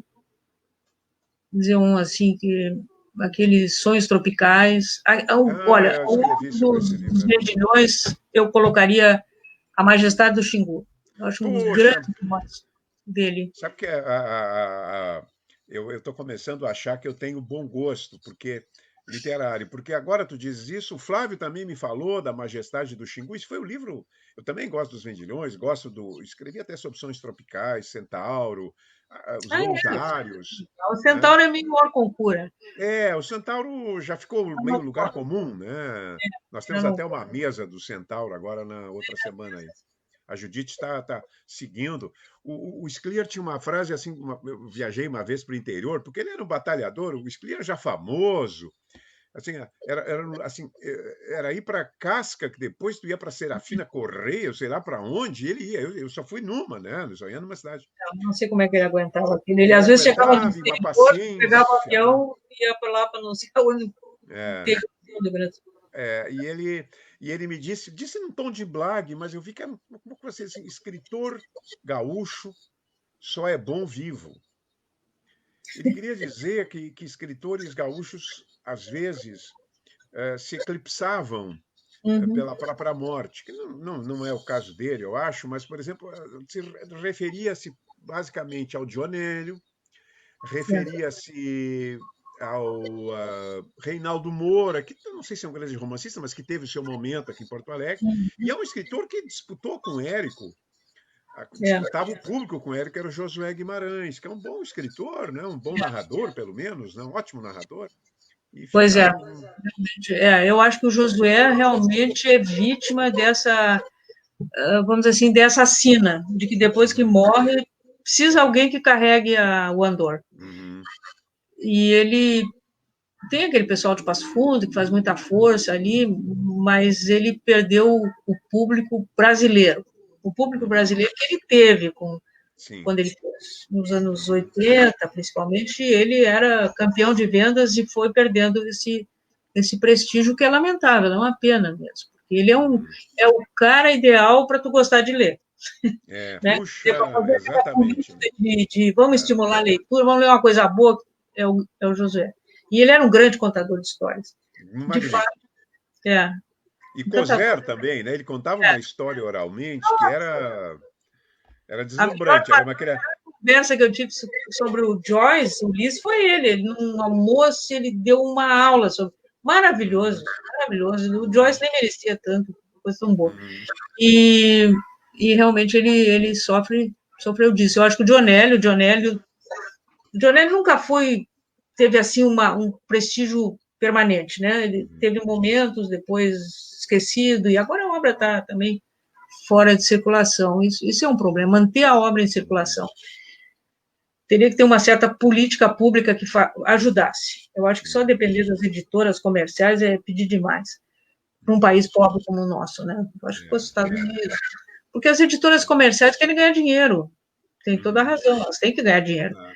E os autores não vão render imediatamente. Então, é uma dessas Dionélio. E eu entendo, tu começaste falando da Judite, a Judite realmente assumiu essa tarefa de manter um site, eventos e tal, para não cair nessa. Acho que não cairia igual. Acho que não cairia igual. Não faz mal manter, dar uma alavancada, impulsionar esse movimento de valorização da obra do Moacir, que serve para qualquer um. Quer dizer, ele tem infantil, ele tem adulto, ele tem ensaio, ele tem estudo de medicina, ele é um baita cronista, um baita contista. Então, tem para todos os gostos. Tem para todos os gostos. Então, não é sempre que um escritor tem essa pluralidade. Eu acho que o Moacir realmente faz isso. Eu já estou te explorando, já estamos 1h30, mas eu vou, antes da pergunta final, a penúltima pergunta, o Isaac vai entrar aí, o teu esposo, vai me mandar longe, né? Porque eu vou contar uma história que ele não vai me perdoar depois. Vou contar no final a história que ele não vai me perdoar. Que é o seguinte, quais são assim, os críticos literários acessíveis, que sejam acessíveis para o nosso público, que não são os professores de literatura, temos muitas pessoas que são só leitoras, e que às vezes um bom crítico literário é agradabilíssimo de ler. Quem é assim que tu recomendaria, em geral? Pegar um crítico, um historiador literário, sei lá, alguém que pudesse ser agradável para informar sobre a literatura, de formação da literatura. Aqui do Rio Grande do Sul, do Brasil? Não, de qualquer parte. Porque a crítica literária hoje é tão pouco praticada. Eu vejo assim, eu não daria um nome, eu daria veículos, por exemplo. Eu acho que o 451, aquela revista literária, tem bons críticos ali, com boas resenhas. Agora, tu não tem mais aquela imprensa, por exemplo, eu citei há pouco o Apple era um ótimo crítico também, nos anos 60, 70, e a gente não tem essa prática mais de, inclusive, aconselhar livros. Ali na Folha de São Paulo tem alguns nomes também que eu acho que vale a pena. O que eu acompanho mais é na Folha de São Paulo, mas nem estou me lembrando dos nomes, para tu ver que não é a crítica. Na verdade, tem algumas coisas que o Fischer publica na Folha, principalmente, que é de um bom crítico. Ele tem boas resenhas. Mas eu também não sei como é que está no Globo. O Globo tinha o Prosa e Verso, acho que não tem mais. Esses suplementos acabaram, né? E realmente a figura do crítico, o Cassionei lá em Santa Cruz faz um trabalho toda semana. Eu vejo, pois é, o Luiz Maurício, que estava aí há pouco, ele tem feito ótimas resenhas também. Sai no Caderno de Sábado do Correio do Povo, né? Também é uma circulação que não é nacional, mas ele é um bom crítico, ele sabe fazer boas leituras das obras sem um bom conhecimento, porque o crítico ele tem que ter uma boa base de leitura, em primeiro lugar, um bom conhecimento de vertentes, ele não precisa ser um teórico, mas ele tem que saber conhecer assim o métier. Mas também tem que ter um feeling. Eu acho que tem uma coisa assim meio difícil de definir, que é o feeling para o bom livro, né? E uma escrita boa também, claro, uma escrita acessível. O Guilhermino, por exemplo, tinha tudo isso, mas ele não era um crítico literário, né? Ele era mais um cronista. Um historiador literário, né? Ele fazia crítica literária. Aí que é o cara que toma a posição, que mostra o que tem de bom, o que tem de ruim. Meio que... o crítico tem que opinar, né? Tem que botar tem que ser uma fonte de formação do próprio leitor, né? E o leitor vai concordar ou não. O leitor pode não concordar, mas ele vai... Claro, Isso aqui é vai bom, lançar isso uma não é bom. luz, né? É. Bom, todos os convidados que vêm aqui, eu ofereço uma chance final diante da possibilidade do apocalipse, diante da possibilidade, né, do final dos tempos. Teve aqui o Abraão Slavutski, ele quis me lograr. Eu dei isso, olha, vem aí, vem o Apocalipse, vem, né? E ele queria levar 10. Eu digo, mas vem cá, vocês é que inventaram isso? Vocês da comunidade judaica do passado que inventaram, Não, né? Apocalipse não. Apocalipse Não o é... Apocalipse, mas não o juízo final e o paraíso, e você ainda quer me lograr, né? Se tivesse que tu levar 3 obras completas Três... para Ai, o tá bom. fim do mundo, não vai ter mais nada. 3 obras completas, óculos, né? É, Suficiente bom. número para não quebrar, né? E um bom... Que 3 obras completas Tá, tu se for obras levaria? completas, eu levaria Shakespeare. Aí vai ser tudo estrangeiro e tudo homem. Não, Desculpem. tá bem.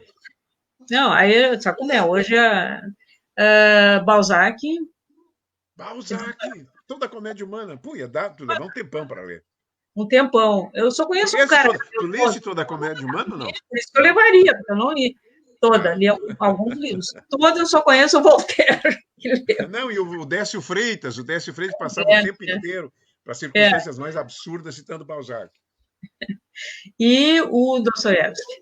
Dostoiévski Esses três. são mundos, né? São Desculpe, criadores de grandes mundos, né? tem grandes obras também, né? Tem Aham. outros autores, por exemplo, o Proust, grande escritor, mas ele tem uma obra, tu falou, obra completa. Eu Uhum. levaria Claro, obra completa, obra completa. os Eu te outros daria livros. a chance, como tu és uma leitora infinita, eu te daria a chance de levar uma escritora e um escritor brasileiro. Ou pode se conjugar se quiseres. Um escritor brasileiro. Bom, aí seria Machado. Graciliano Ramos. Graciliano Ramos. Graciliano Ramos. Eu gosto mais do Graciliano. Aham. E uma escritora. Acho que seria Clarice mesmo. Clarice. É. Ah, Não fosse Clarice. bem, Clarice. tá bem. Tem grandes escritoras hoje, mas a Clarice, acho que tem muito para ainda para a gente ler e reler. Porque... Eu vou terminar. Obrigado, Cassionei. Cassionei disse que obrigado pela lembrança. Com essa, vou voltar a escrever. Ele tinha feito um juramento na semana retrasada de não mais escrever, mas críticos não aguentam. Escritores, críticos, Está no eles não sangue. aguentam, ficam um pouco, tem que voltar depois. Eu vou contar uma história que ela jura que é mentira. Essas alturas eu já até nem sei se foi exatamente assim essa história. A história é boa, não é verdadeira, mas é boa. Não, eu acho que. Não, é verdadeira. É parcialmente verdadeira, pelo menos as nossas memórias nos traem. Éramos alunos da cadeira de Teoria da Literatura, desses 2 professores formidáveis, de alto grau de exigência. Metade da turma ficava reprovada. Era o cálculo, assim como tem cálculo na engenharia, que todo mundo tem medo e reprova metade dos alunos. Nós tínhamos teoria literária, né, com Dionísio e Ritchie. E eu me matei, eu li tudo. Lembra aquela livraria sul-brasileira que a gente comprava os livros ali na Sagrado Filho? Saía com uma conta para pagar que não tinha fim. Pagar, eu comecei a dar aula, tinha que trabalhar de noite, porque eu era família mais ou menos de classe média, mas não tinha muito dinheiro para muitos livros. Eu dava aula só para comprar livros, né? E ali na Leonardo da Vinci, mas principalmente nessa sul-brasileira. E aí veio a prova final. E eles tinham um hábito que hoje seria reprovável de criar emulação e humilhação dos alunos, dando o número a nota no final. Claro que os reprovados, a metade, eles nem chamavam, já era mais humilhante, era melhor até dizer, fulano tirou um do que não chamar. Não chamar é o seguinte, volta no ano que vem. Não tinha nem recuperação, essas coisas de recuperação, segundo a época, não tinha nada disso. E eu me matei, li, só estudei para aquela matéria e tal. E foi indo, e ele foi chamando assim os finalistas, né? Fulano, 7, 8, 9. E eu não me chamava, digo, será que eu rodei? Aí, Dionísio, com um sorriso assim, Sérgio, 10. Sabe, 18, 19, 20 anos, não adianta, a gente é vaidoso, né? Eu fiquei envaidecido naquela cadeira, tinha tirado o primeiro lugar, nota 10. E o Ritchie toma a palavra e diz: Regina Levin, eu acho que tu eras Levin ainda, né? É. Regina Levin. 10 com estrelinhas. Vejam bem, né? Eu, crente que era o primeiro e era apenas o segundo nessa turma, né, de Regina Levin. Até o brinco. Aí, desculpe, Isaac, eu pensei no primeiro momento, o que é que eu vou fazer? E pensei, eu vou namorá-la, né? Vou pegar alguma coisa que ela tenha, esse plus que ela tem, mas que é um plus único, um plus irredutível, um plus absoluto. Muito obrigado, Regina, por estar aqui hoje. Obrigada. Foi um prazer. Muito Ficamos divertido. 1h35 aqui. Pois Quebrou o é, recorde de tempo, mas eu ficaria mais meia hora, mais uma hora, podemos falar. tranquilamente. Falar de literatura é bom, né? É bom, nossa, muito bom. É tudo que a gente quer, né? É, tudo que nós que amamos a literatura só queremos isso. Na terça-feira, o querido Rodrigo de Lemos, maravilhoso, um jovem professor encantador, encantador é o adjetivo que eu encontro para ele, especialista em literatura francesa, vai falar do. Não, não é o existencialismo, é o Gide. Eu vou ressuscitar o Gide, quer dizer, o Rodrigo vai ressuscitar André Gide, que ninguém mais fala, ninguém mais lê, ninguém mais sabe. Vai ser sensacional essa aula. Daqui a um tempo ele vai dar uma sobre existencialismo, que também ele é um expert em existencialismo. E na outra quinta-feira, quem estará aqui? Quem estará aqui? Marcivana Lima e Silva. Né? Vai ser a super querida Marcivana. Regina, um beijão para o Isaac. Obrigada Para para vocês ele. que tiveram a paciência de nos assistir, mas tenho certeza que gostaram. Hoje eu estou pela primeira vez, eu aposto que vocês gostaram. Foi um encontro histórico, segundo o James aqui. O James, não sei por que ele usa esse nome, é o nosso aluno de letras mais velho lá. Não sei se o que houve com ele, que mudou o nome, né? Mas está sempre presente, querido. É bom mudar o nome. Eu trocaria também meu nome, né? Se pudesse. Gostaria de vez em quando.